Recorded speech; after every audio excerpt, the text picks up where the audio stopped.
Shalom, selamat malam, saudara-saudara yang dikasihi oleh Tuhan Yesus Kristus. Marilah kita menghadap Tuhan Yesus Kristus dengan penuh sukacita. Sebelum mendengarkan renungan firman Tuhan pada malam hari ini, marilah kita buka hati dan berdoa. Bapa Surgawi, di dalam nama Tuhan Yesus Kristus, kami mengucap syukur kepadamu ya Bapa, atas penyertaan-Mu dan bimbingan-Mu sepanjang hari ini. Kami mengucap syukur karena Engkau telah melindungi dan menolong kami di dalam setiap aktivitas kami. Kami bersyukur atas segala berkat dan kemurahan-Mu, dalam kebaikan-Mu yang telah Engkau curahkan kepada setiap kami pada hari ini. Kini kami siap Tuhan, dan kami rindu untuk mendengarkan sabda kebenaran firman-Mu. Berilah kami pengurapan, agar kami dapat memahami dan taat di dalam melakukan setiap kehendak-Mu. Di dalam nama Tuhan Yesus Kristus, kami telah berdoa dan mengucap syukur. Haleluya. Amin. Saudara-saudara yang dikasihi Tuhan, renungan kita pada malam hari ini terdapat di dalam Kejadian 14 ayatnya yang ke-12, 14, dan 16. Tertulis demikian. Juga Lot, anak saudara Abram, beserta harta bendanya dibawa musuh. Lalu mereka pergi, sebab Lot itu diam di Sodom. Ayat yang 14. Ketika Abram mendengar bahwa anak saudaranya tertawan, maka dikerahkannyalah orang-orangnya yang terlatih, yakni mereka yang lahir di rumahnya, 318 orang banyaknya, lalu mengejar musuh sampai ke Dan. Dan ayat yang 16, dibawanyalah kembali segala harta benda itu, juga Lot, anak saudaranya itu, serta harta bendanya dibawanya kembali. Demikian juga perempuan-perempuan dan orang-orangnya. Saudara-saudara yang dikasihi Tuhan Yesus, di dalam album seorang penulis terkenal yang bernama Metz, dikatakan bahwa pengorbanan adalah bagian tak terpisahkan dari kehidupan kita. Pengorbanan tidak perlu disesali, bahkan seharusnya kita memandangnya sebagai sesuatu yang patut kita cita-citakan. Kasih yang sejati adalah kasih yang tidak memikirkan diri sendiri, kasih yang selalu siap untuk berkorban. Di dalam pasal 14 ini kita sama-sama membaca tentang peperangan antara beberapa raja. Salah satu wilayah yang diserang adalah Sodom. Akibatnya, Lot beserta keluarganya yang tinggal di sana ditawan oleh musuh. Abram segera merespon ketika mendengar kabar tersebut, saudaraku. Dengan cepat, ia mengumpulkan 318 orang terbaiknya dan mengejar orang-orang yang telah menawan Lot dan keluarganya. Abraham tidak hanya berhasil mengalahkan musuhnya, namun juga membebaskan Lot beserta keluarganya, tetapi juga menyelamatkan para tawanan lainnya, serta mengembalikan harta benda yang dibawa oleh musuh kepada Raja Sodom.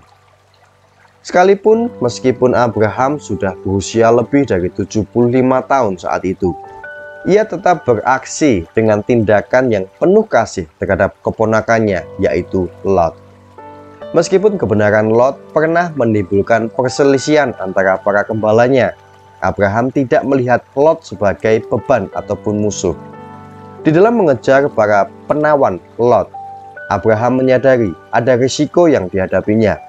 Ia berada di dalam posisi yang sangat berbahaya dan mungkin kehilangan nyawanya di dalam pertempuran. Namun, Abraham tidak menunjukkan keengganannya atau ketidakpeduliannya, tetapi dengan tekad yang kuat, ia siap untuk menolong dan membebaskannya. Saudara-saudara yang dikasihi Tuhan, ada orang-orang yang merasa senang melihat penderitaan orang lain. Bahkan diam-diam merasa gembira jika kerabat atau keluarganya mengalami kesulitan. Sedangkan sebagian lainnya merasa prihatin, namun kepedulian mereka tidak ditunjukkan melalui tindakan nyata dan pengorbanan. Abraham memperlihatkan perbedaan yang besar. Meskipun ia biasa saja tidak mengurusi apa yang terjadi, namun ia mengambil sebuah risiko yang paling berbahaya. Ia mengorbankan waktunya, ia mengorbankan tenaganya, bahkan nyawanya untuk apa yang menjadi pesan firman Tuhan bagi kita melalui ayat-ayat di dalam ini. Pesan yang ingin disampaikan adalah agar setiap kita menjadi pribadi yang sungguh-sungguh mengasihi dan mewujudkannya melalui pengorbanan. Tanpa pengorbanan, kasih adalah kepalsuan.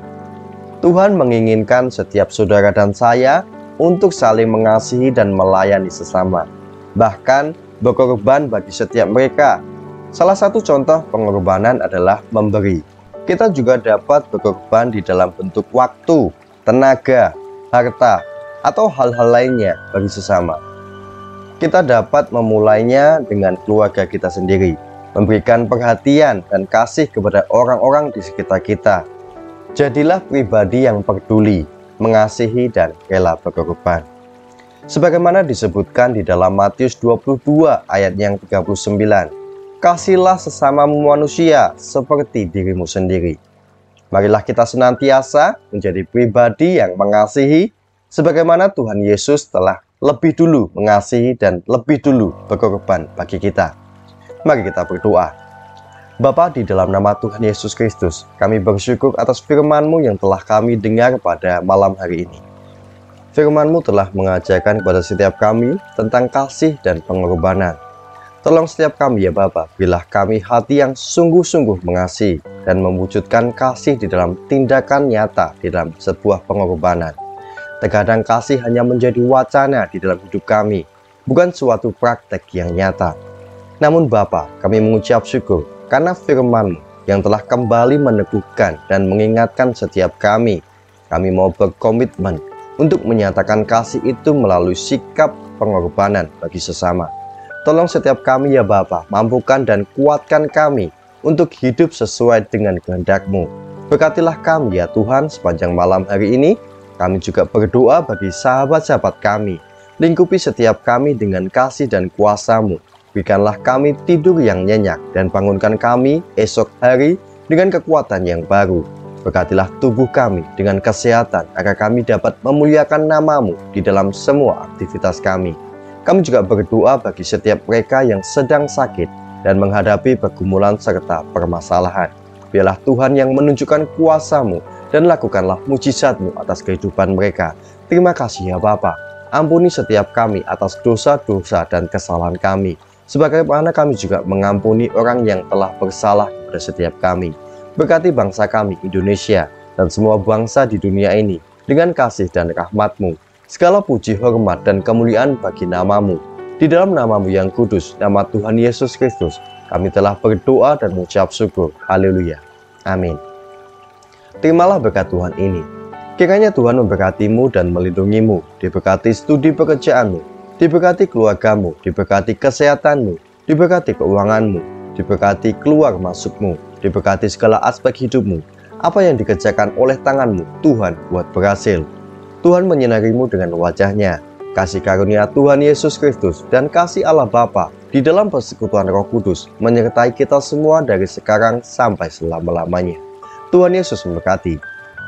Puji Tuhan, saudara-saudara yang dikasihi Tuhan, saya percaya firman Tuhan pada malam hari ini akan dapat menjadi berkat dan kekuatan bagi kita semua. Dan kiranya Roh Kudus yang akan memampukan setiap kita untuk lebih dapat memahami akan kebenaran firman Tuhan. Tuhan Yesus memberkati kita semua dan sampai jumpa di dalam program renungan berikutnya. Haleluya.